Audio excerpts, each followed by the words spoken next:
Good day, everyone. This is Ruben Ray E. Gado III, and we are here to talk about expeditionary learning.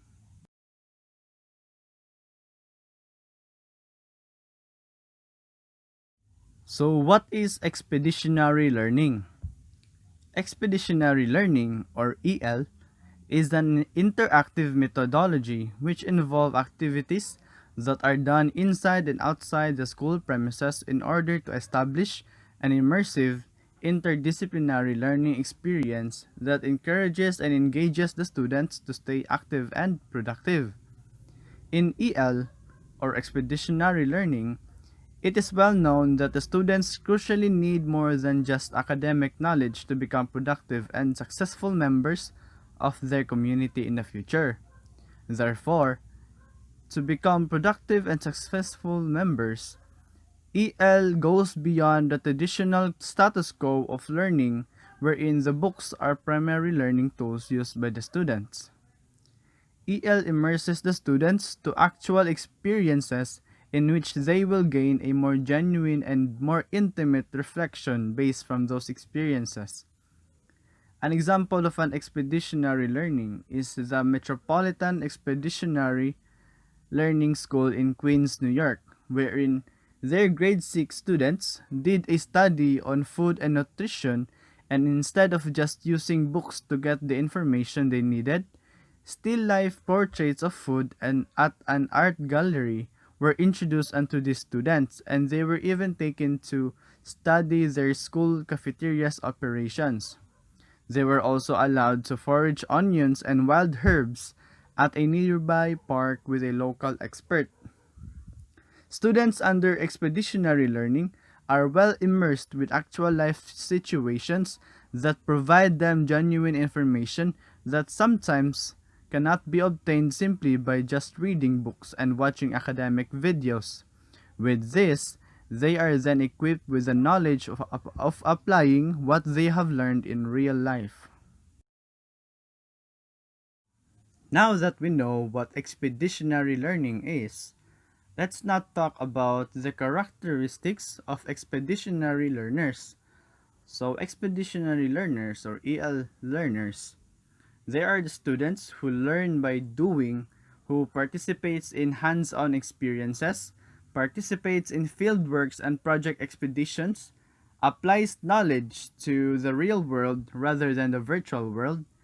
They engage in laboratory experiments, and they even prefer first-hand experiences rather than someone else's lectures or textbooks.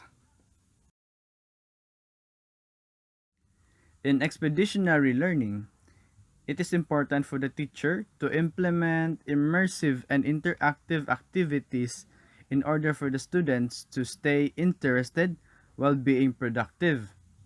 Now, some of these activities are scavenger hunt, put on a play, growing conditions, apple rotting experiment, and engineering.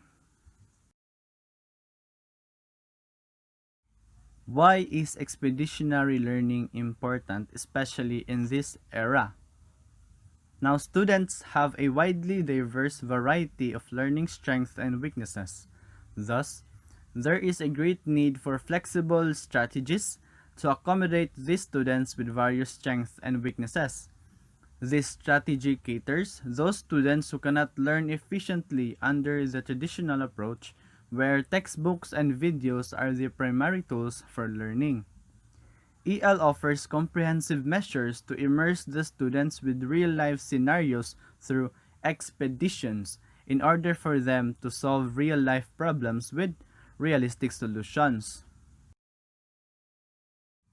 Now that we have a wider sense of understanding as to what expeditionary learning is, now let's talk about the difference between expeditionary learning and kinesthetic learning.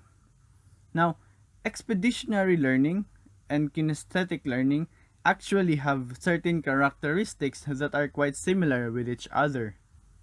Both learning approaches involve engagement of students with actual objects and movement in order to efficiently gain the information they need or want to acquire. Both of these styles also produce multisensory learning, which means that they learn better when using more than just one sensory aspect such as visual, auditory, kinesthetic, taste, and tactile.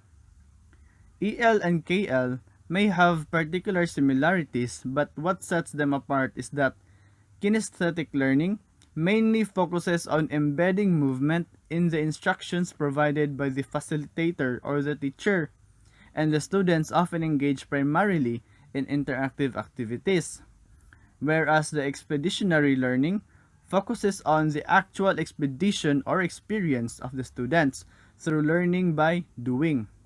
The students in this strategy are often immersed in real life scenarios and adventures with real life problems in order for them to apply real life solutions in solving the problem. As of now, you might have observed that there are actually more than just one of this strategy. And now you might have wondered, why do these strategies exist?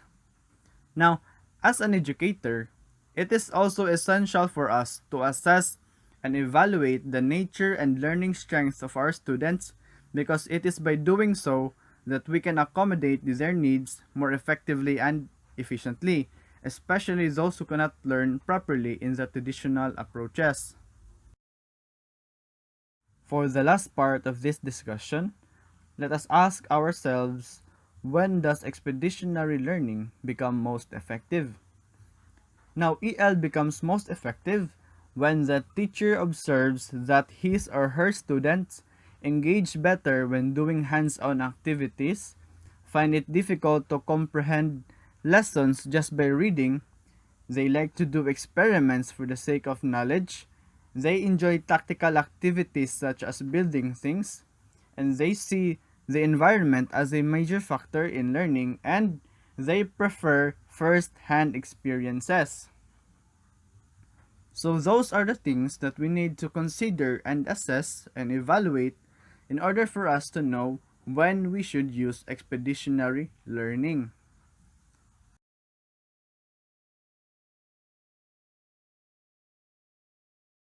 So that, ladies and gentlemen, concludes the lessons of this topic. Thank you for listening and God bless us all.